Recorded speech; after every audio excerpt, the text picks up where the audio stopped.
السلام علیکم حضور. وعلیکم السلام ورحمۃ اللہ.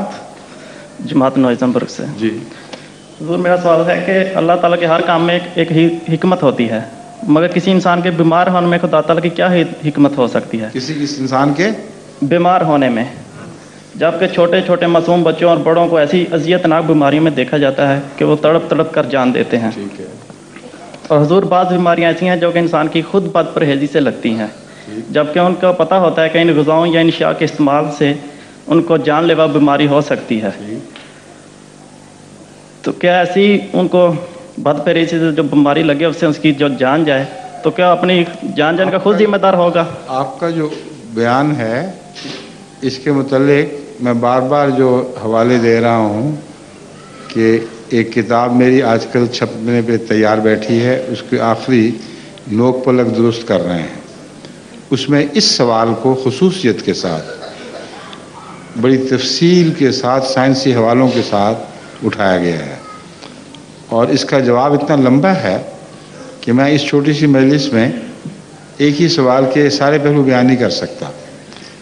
اس کو اگر آپ پڑھیں تو پھر مجھے بتائیں کہ اس کے بعد آپ کو کیا اعتراض باقی رہ سکتا ہے.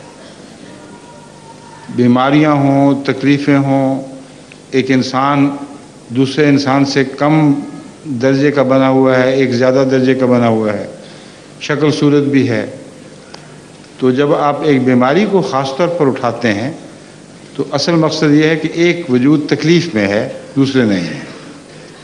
مگر ایک شخص اندھا ہے، وہ تکلیف میں ہے کہ نہیں؟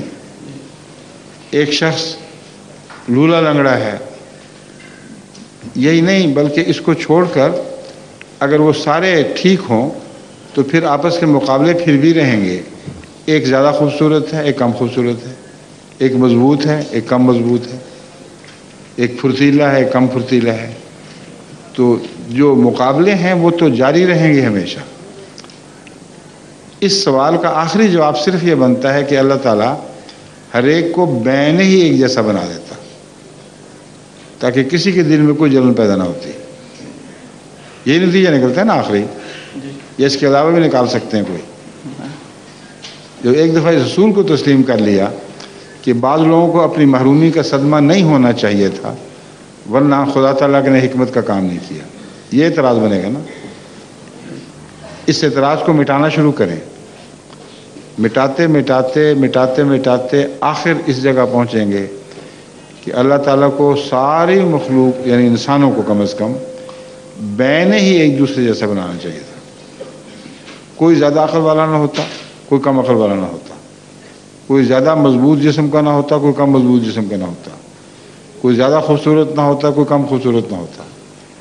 تو انسان کیا ہوتا؟ بنٹے بن جاتے، ایک جیسے بنٹے. تو مقصد کیا تھا پھر انسان کا؟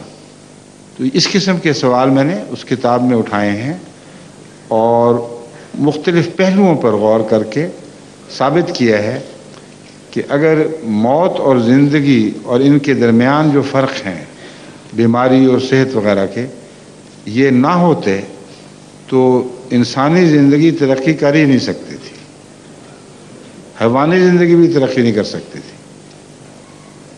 زندگی بنتی ہی نہ، کیونکہ زندگی اسی مقابلے سے بنی ہے. موت اور زندگی کے درمیان خدا نے منازل قائم کی ہوئی. تو یہ لازمہ ہے جس کو مٹا ہی نہیں سکتے. اگر مٹا دیں گے تو پھر انسان کا وجود ختم ہو جائے گا. پھر فرشتے پہلے بھی ہیں تو انسان پیدا کرنے کی کیا ضرورت تھی؟ اس قسم کے سوال اٹھا کر اس کے ہر پہلو سے تفصیلی جواب دیے ہوئے ہیں میں نے. مگر جیسا کہ میں نے گزارش کی ہے مختصر آپ اس کو سمجھ لیں، تفصیلی جواب یہاں دینا ممکن نہیں ہے. ٹھیک ہے؟ حضور